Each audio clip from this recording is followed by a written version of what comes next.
Apa yang membuatmu mempertanyakan keyakinanmu? Apa tantangan utama yang kamu hadapi setelah memeluk Islam? Jika kamu berkesempatan menyampaikan pesan pada semua orang non-Muslim di dunia, apa yang ingin kamu katakan? Aku ingin naik ke atap rumah dan aku ingin berteriak pada semua orang. Dan dadaku rasanya mau meledak, jantungku serasa mau meledak. Dia memelukku dan berkata, "Aku minta maaf atas apa yang kami lakukan padamu saat kamu masuk Islam. Aku harusnya bisa melakukannya dengan cara yang berbeda. Aku harusnya, kamu tahu, melakukannya dengan lebih baik.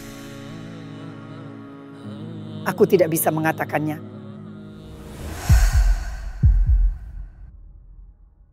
Selamat datang di wawancara kami. Terima kasih telah menerima undangan kami. Dan siapakah Batul Altoma? Bisakah kamu ceritakan kehidupanmu secara singkat? Aku merasa terhormat dan bangga menerima undanganmu. Batul Altoma terlahir dengan nama Mary Teresa Goretti di jantung pedesaan Irlandia dari keluarga peternak. Aku anak dari 10 bersaudara, 6 perempuan dan 4 laki-laki. Dan aku dilahirkan sebagai seorang Katolik, keluarga Kristen Katolik yang taat. Saat muda aku sangat taat beragama, seperti semua keluargaku. Karena orang tuaku cukup berorientasi pada agama Kristen, Katolik lebih tepatnya. Jadi kami ke gereja dan kamu tahu, berdoa di rumah bersama dan sebagainya. Namun seperti keluarga lainnya, kamu tahu, saat kami tumbuh dewasa dan kami menjadi lebih sulit dikendalikan dan diatur, kami menolak ikut kegiatan keagamaan dan sebagainya. Tapi aku tetap pergi ke misa dan upacara keagamaan dan sebagainya. Dan kemudian aku dikirim ke sekolah asrama saat aku berusia sekitar 12 tahun. Dan di asrama, aku mulai mempertanyakan banyak hal dan mempertimbangkan lebih banyak aspek teologis dari agama Kristen dan Katolik.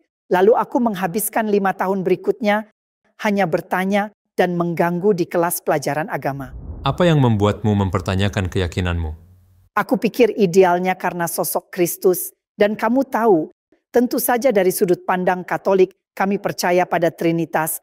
Dan fakta bahwa Yesus, Isa alaihissalam, adalah anak Tuhan atau Tuhan yang berinkarnasi. Dan bagiku langkah itu terlalu jauh. Aku tidak bisa menerimanya di kepalaku. Aku tidak bisa menerimanya dalam pikiranku. Jadi kamu tahu, itu adalah satu batu sandungan yang sangat besar bagiku. Tapi hanya kamu tahu, mempertanyakan alasan tujuan dari semua itu dan mengapa aku melanjutkannya. Maksudku, tentu saja di gereja itu sangat spiritual, sangat tenang, berfokus pada Tuhan dan seterusnya. Aspek itu sangat menenangkan dan aku sangat menyukainya. Tapi tetap saja tidak menghentikan pertanyaan-pertanyaan dan keraguan serta keinginan untuk mencoba mencari jalan keluar. Saat aku mulai melihat agama-agama lain, aku belajar agama lain tidak untuk berpindah agama. Aku belajar agama lain untuk mencoba meyakinkan diriku akan imanku sendiri. Jadi apa yang membuatmu tertarik pada Islam? Aku bertemu dengan beberapa orang Muslim di Irlandia. Pada waktu itu di Irlandia, di akhir tahun 70-an, hanya sedikit orang asing yang datang ke Irlandia. Irlandia itu negara yang sangat terpencil saat itu. Dan saat bertemu orang asing, itu sebenarnya cukup mengejutkan. Dan senang rasanya bisa berbicara dengan orang-orang dari luar Irlandia dan mendengar gaya hidup mereka dan sebagainya. Jadi cukup menarik. Aku bertemu dengan orang-orang Muslim Malaysia. Mereka datang ke Dublin untuk belajar di Royal College of Surgeons dan institusi pendidikan lainnya seperti Trinity College dan UCD dan universitas lainnya. Aku murni bertemu mereka karena hubungan sosial. Hanya menikmati dan berbagi makanan, duduk bersama, berbicara, dan bermain bulu tangkis, dan melakukan hal-hal lain. Lalu aku berhubungan baik dengan mereka. Kami sering berinteraksi secara sosial, dan aku perhatikan ada sesuatu tentang mereka yang sangat berbeda dari orang lain. Apakah itu pada saat pencarianmu untuk menemukan? Ya, itu kamu tahu, bersamaan dengan pencarianku. Itu bagian tak terpisahkan dari seluruh perjalananku. Lalu aku mulai sering pergi ke tempat tinggal mereka dan duduk-duduk sambil mengobrol dan berbincang. Aku mulai memperhatikan banyak perbedaan pendekatan mereka pada kehidupan, rasa hormat mereka satu sama lain, rasa hormat mereka pada orang tua mereka, fokus mereka pada studi mereka, rasa tanggung jawab mereka, dan seterusnya. Dan kemudian aku mulai bertanya pada mereka, apa yang sebenarnya membantumu fokus pada apa yang sedang kamu lakukan, bagaimana kamu bersikap, segala sesuatu yang berkaitan dengan gaya hidupmu, interaksi sosialmu, dan lainnya. Dan mereka mulai berbicara padaku tentang Islam. Jadi kamu mulai tertarik dan mencari tahu sendiri tentang Islam? Ya, maksudku, aku menjadi tertarik. Aku tidak yakin bahwa aku siap memeluk agama lain. Aku masih berusaha untuk... Towards Eternity membutuhkan dukunganmu. Kami organisasi non-profit yang bertujuan menyebarkan pesan Islam ke seluruh dunia dalam 10 bahasa. Dengan dukunganmu, kamu bisa membantu banyak orang menjadi mu'alaf, meninggalkan yang haram, memulai salat, menggunakan hijab, belajar membaca Al-Quran, dan sebagainya. Dan jadilah bagian dari semua amal baik ini, insya Allah. Mari berdonasi ke towardseternity.com dan jangan lewatkan kesempatan emas ini. Aku tidak yakin bahwa aku siap untuk memeluk agama lain. Aku masih mencoba untuk memahami, bergulat dengan pendidikan agamaku dan keyakinanku sendiri. Karena itu yang diberikan padaku oleh orang tuaku dan seterusnya. Dan kamu tahu, saat kamu berasal dari keluarga yang sangat dekat, sangat akrab, maksudku orang tuaku, aku belum pernah bertemu orang sebaik orang tuaku. Mereka muslim terbaik yang aku kenal, tapi mereka bahkan bukan muslim. Mereka begitu berdedikasi pada anak-anaknya. Aku mulai emosional sekarang. Mereka adalah orang tua yang luar biasa. Mereka begitu bijaksana dan mereka punya integritas yang tinggi, kerendahan hati. Mereka dipercaya dan dihormati di komunitasku. Dan mereka sungguh orang yang luar biasa. Ya, kedua orang tuaku, ayah dan ibuku. Yang mereka berikan padaku adalah aku sudah setengah jalan menuju Islam atau 3/4 jalan menuju Islam dari didikan yang aku dapatkan dari mereka. Bagaimana aku diajarkan bersosialisasi, bagaimana aku kerangka moral dan etika yang mereka bangun di kehidupan kita dan keluarga yang langsung disampaikan oleh mereka dan dari iman dan keyakinan mereka tentang iman mereka. Dan seterusnya. Dan aku masih punya rasa kesetiaan yang besar pada orang tua dan agamaku, iman dan pendidikanku. Jadi aku tidak siap untuk melepasnya untuk sesuatu yang lain. Aku sangat berhati-hati karena tidak ingin menyakiti mereka. Tapi sebenarnya pada akhirnya aku sangat menyakiti mereka. Dan itulah yang harus aku jalani sepanjang hidupku. Bahkan hingga sekarang. Aku hidup dengan rasa sakit hati yang aku buat pada mereka. Meskipun mereka berdua sudah meninggal. Aku tidak pernah benar-benar mendiskusikan hal ini dengan orang tuaku. Maksudnya mendiskusikan Islam dengan mereka. Tapi aku mencoba mendiskusikan agama dengan mereka. Dan aku merasa bahwa mereka tahu ada yang tidak beres. Tapi aku tak bisa langsung mengatakannya. Karena aku tahu mereka akan begitu hancur dan sangat terluka. Dan jelas kamu tahu karena mereka hidup di sebuah peternakan dan kami semua hidup di sebuah peternakan, kami hidup cukup terpencil. Jadi mereka tidak tahu apa-apa tentang Islam. Maksudku, aku tidak tahu apa-apa tentang Islam sampai aku bertemu dengan orang-orang muslim itu. Aku tidak tahu Islam itu ada. Kau tahu, kita semua hidup dalam kepompong yang tenang dan aman. Tapi ya, aku terus belajar tentang Islam dan mendiskusikannya. Aku mulai pergi ke masjid dan pergi ke pengajian atau kelas-kelas di sana. Aku belum bersyahadat saat itu. Lalu ada orang lain dari latar belakang agama lain yang datang ke masjid untuk berdiskusi agama. Dan aku selalu berbicara tentang Islam. Lalu seseorang berkata padaku, tapi apakah kamu seorang muslim? Dan aku berkata, bukan. Dan mereka berkata, ya, tapi kamu berbicara seperti seorang muslim. Kamu berjalan seperti seorang muslim. Kau tahu, seperti pepatah, jika ia bersuara kuek-kuek seperti bebek, maka ia adalah bebek. Jadi aku mulai menyadari bahwa sebenarnya aku lebih seperti seorang muslim daripada Katolik. Lalu, itulah awal dari perjalananku. Apa hal tentang Islam yang paling mengena di hatimu? Fakta bahwa sosok Kristus adalah seorang Nabi, Isa alaihissalam. Itu adalah langkah terbesar bagiku. Karena sekarang aku bisa memahaminya, aku bisa mempelajari beliau, aku bisa menghargai misinya, perjalanannya, dan aku tidak perlu terus-menerus berdebat dengan diri sendiri dan menyebabkan trauma ini dalam diri tentang mencoba mencapai pemahaman itu.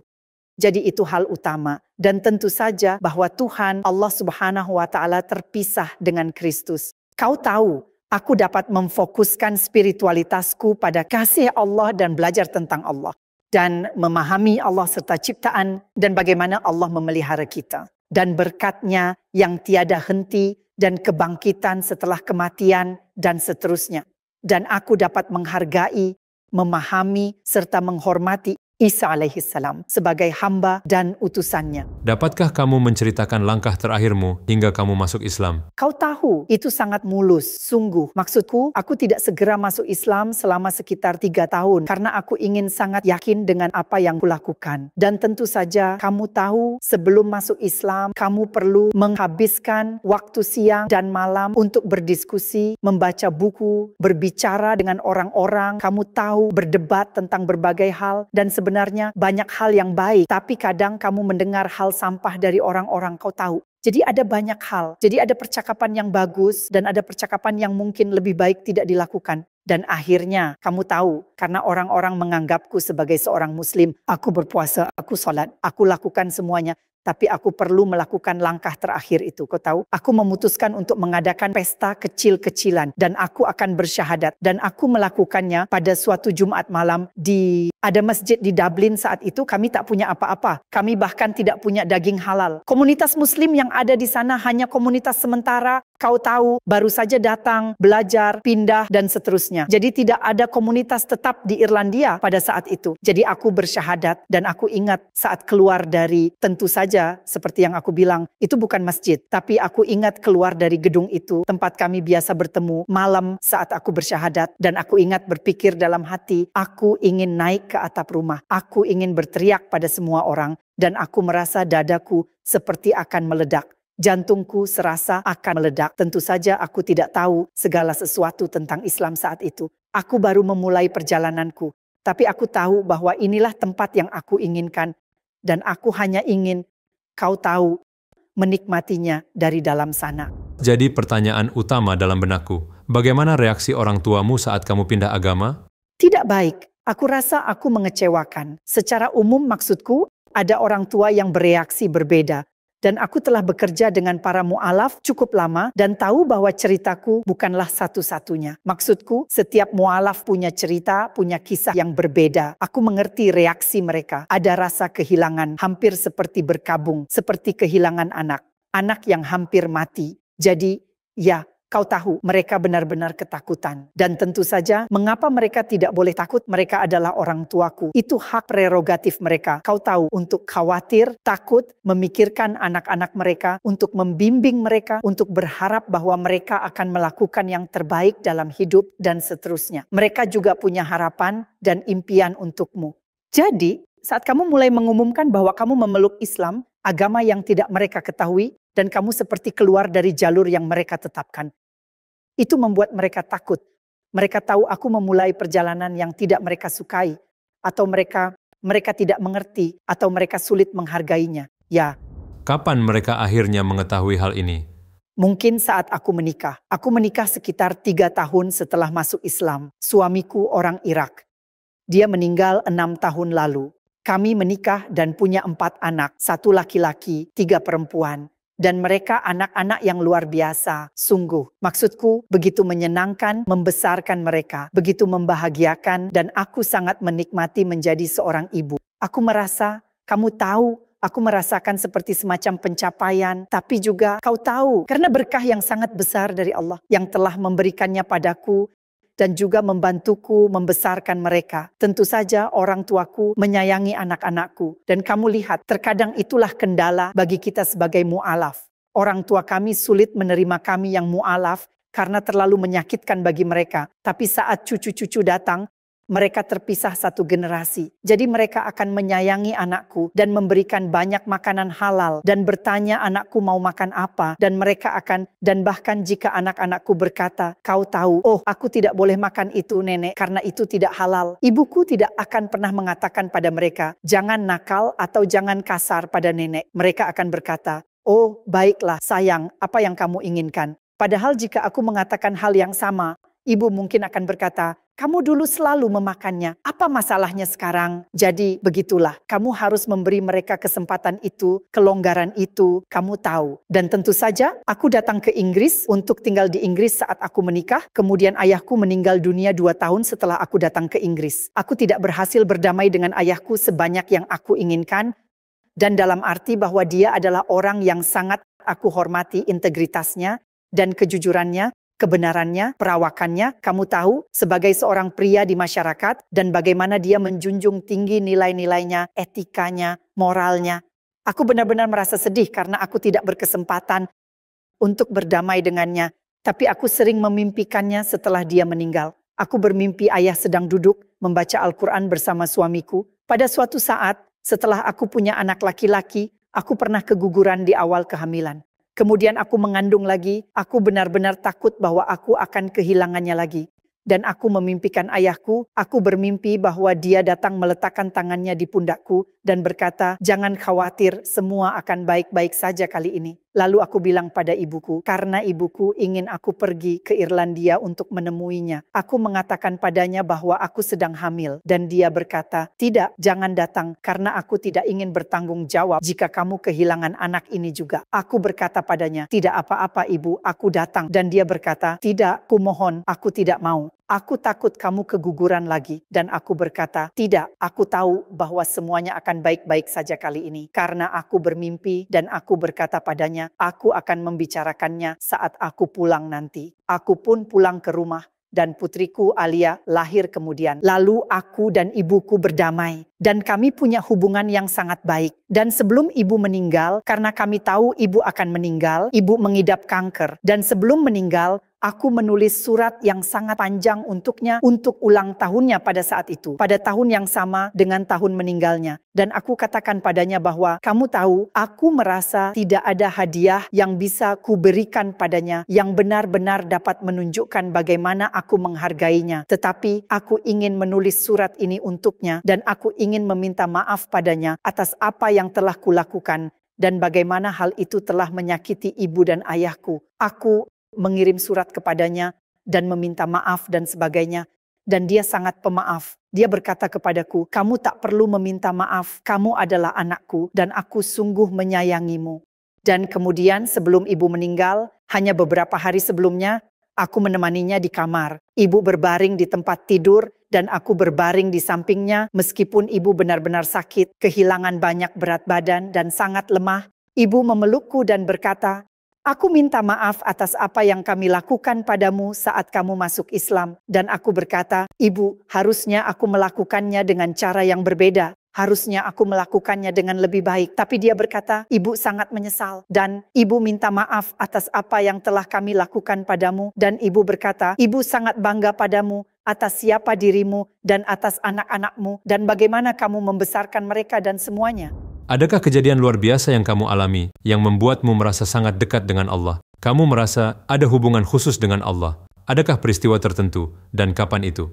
Saat pertama kali aku pergi haji atau umroh, aku pergi umroh pertama kali pada tahun 1995, dan kemudian aku pergi pada tahun 97 dan 99, aku membawa orang-orang yang baru masuk Islam bersamaku, dan rasanya seperti menemukan rumah. Itulah rumahku sekarang. Orang tuaku sudah tiada. Nah, orang tuaku masih hidup. Ibuku masih hidup di tahun 95, 97, 99. Dan kemudian aku pergi haji pada tahun 2000. Setiap kali aku pergi haji, aku membawa sekitar 25 orang masuk Islam. Dan waktu pertama kalinya aku pergi haji, seseorang berkata padaku, "Mengapa kamu pergi? Mengapa kamu pergi haji?" Dan aku berkata, "Aku berhaji karena aku menemani beberapa mualaf." Dan aku tidak memikirkan hal lain. Kamu tahu, karena aku sibuk mengaturnya dan aku sangat sibuk memastikan semuanya baik-baik saja. Dan kemudian ibuku meninggal dunia tepat sebelum aku pergi haji. Aku tidak pernah menyadari betapa pentingnya hal itu bagiku sampai saat itu.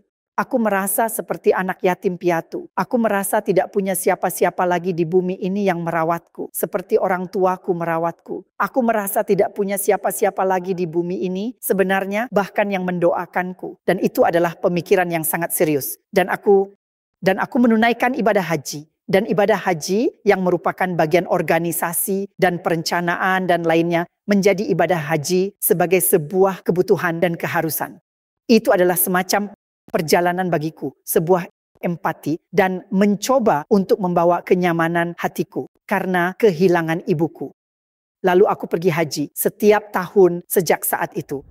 Dan apa yang paling membuatmu terkesan tentang Nabi Muhammad SAW? Ya Allah, sungguh aku tidak bisa mengatakannya. Sungguh, subhanallah, Aku sangat mencintai Nabi. Aku tidak bisa mengatakan seberapa besar. Sungguh aku menantikan setiap saat kami pergi haji untuk masuk ke Baitullah, untuk pergi ke makamnya, memberi salam padanya, untuk menyampaikan salam dari semua orang untuknya. Subhanallah, apa yang bisa kukatakan? Maksudku, ia benar-benar makhluk yang paling agung dan paling mulia, yang paling diberkati. Habibullah Rasulullah Sallallahu Alaihi Wasallam. Kau tahu, kau tahu kita tidak mendengar cukup banyak cerita tentang Nabi Sallallahu Alaihi Wasallam dan kisah-kisah kecil seperti yang ia lakukan dan ia ucapkan, seperti wanita yang biasa menyapu masjid, kemudian wanita itu tiba-tiba menghilang dan Nabi berkata, "Di mana wanita itu? Kau tahu?" Dan mereka berkata, "Oh Rasulullah, dia telah meninggal dunia." Dan Nabi berkata, "Apa?"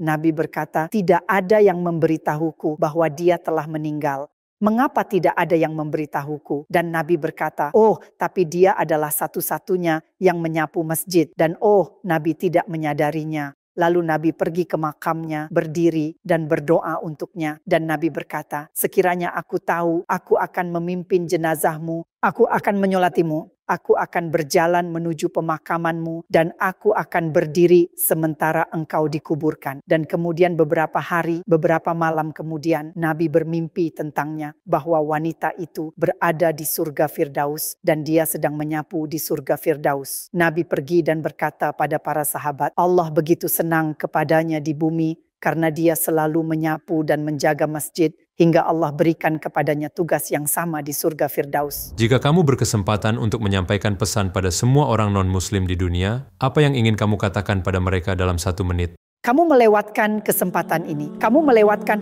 hal yang sangat menakjubkan. Kau tahu, cobalah saja, datanglah apa adanya pada Islam yang apa adanya. Kamu tidak perlu melakukan yang lain. Jika kamu minum alkohol, tidak masalah. Datang, masuklah, nikmatilah. Kau tahu, dengarkan, duduklah, dengarkan apa yang Islam sampaikan. Dan jika kamu tidak menyukainya, baiklah, lanjutkan perjalananmu. Tapi aku tahu jika kamu masuk dan mendengar, kamu membuka hatimu dan kamu mendengarkan, kamu boleh pergi, tetapi kamu akan kembali. Kamu boleh pergi, tapi tidak akan pergi jauh. Ya, kamu akan kembali, insya Allah.